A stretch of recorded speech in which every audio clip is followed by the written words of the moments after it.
here we are, mid-February. We've got, I think, about an 86% increase in crossings just this year in the first sort of 6 weeks or so. I mean, that's pretty extraordinary at this time of the year when it's been cold and things. Do you think it's sort of reasonable that if you project that number through the year, is that a reasonable thing to do, or do you think it's been sort of surprisingly calm and warm in the first few weeks? I think it's a bit too early to start giving precise forecasts. However, what you can say is that if it continues at 1.7 times the rate of last year, then clearly by the time we get to the end of the year, it's going to be a great deal higher than the 46,000 we saw crossing last year. So, yeah, it could be anything up to 70, 80,000. I'm pretty sure. And in the nicest possible way, Alp, where's the government going to house them? Where is the government? Sorry, I missed that, Richard. Where's the government going to put them? Where indeed? Where is the government going to put them? In hotels?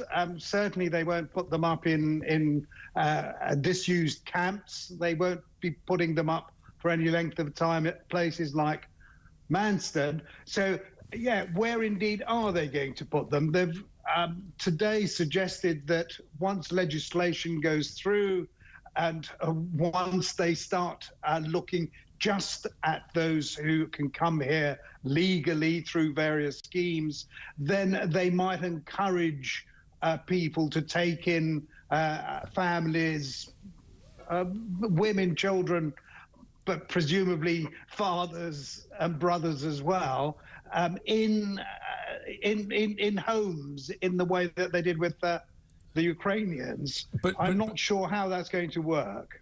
But the reality is, I mean, it's 6 weeks plus since Rishi Sunak's speech at the beginning of the year setting out his 5 priorities, that first Wednesday in January. There's no sign of the legislation. What's happened to that? Has it got stuck? Is it being held up by incompetent Home Office lawyers, or what?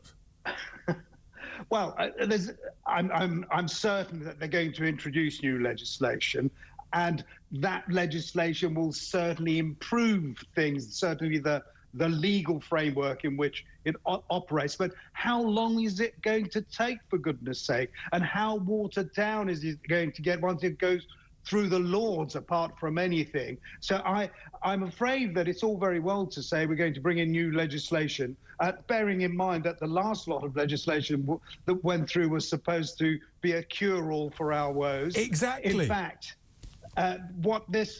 it may be that they've learned from their mistakes and it will be different this time, but it's going to take a hell of a long time, and there's going to be a lot of illegal boat crossings until the legislation is implemented. And in the end, I'm not sure that it's going to stop the boats coming over, frankly. And they also promised, Suella Braverman, the Home Secretary, and the Prime Minister, that they would rapidly accelerate the processing of the asylum claims. Is there any indication 6 weeks later that that has started, that that's working, that there's more deportations?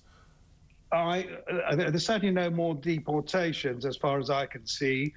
There are more resources, more officials being devoted to the task of clearing, but it's a huge number. We're talking about 150,000 people who are waiting to be cleared. How long is it going to take to do that?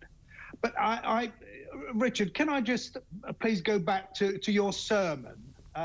And I'd like to make something very clear as well. I echo what you said earlier, everything that you said, I echo it. But one thing I will also make clear is that I will have no truck with extremists of any sort, and certainly not violent ones. I think it's absurd that the sort of concerns that you alluded to that people have in their communities are now being pressed. They're being they're being dissuaded from revealing those concerns and demonstrating against them. I think that's wrong. That really is wrong. You're absolutely right, Alp, and I'm so grateful that you made that point. And indeed, I started my sermon by saying that absolutely supported lawful, peaceful protest, but not condoning any violent protest. And that has to be the absolute basis of everything. You're so right, Alp, and it should be just concerned local families, concerned local mums and dads. Absolutely, and let's not forget the failed asylum seekers, those who have lied about their age, who've come in and committed heinous crimes. There was Abdul Rahimzai, who killed the young Tom Roberts, the aspiring Marine. There was Ahmed Hassan, the Parsons Green bomber.